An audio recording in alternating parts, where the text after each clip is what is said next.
说到这个就伤心，来，哎，来一包吧，嘿，软的，硬的抽难受，咳嗽。现在抽什么软的？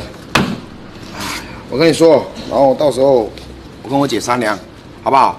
啊，家庭地位给你提高一下，然后这一块啦什么的，这个财政大权啊，你来把控，好不好？好。好，那我先走了哈。好，慢一点。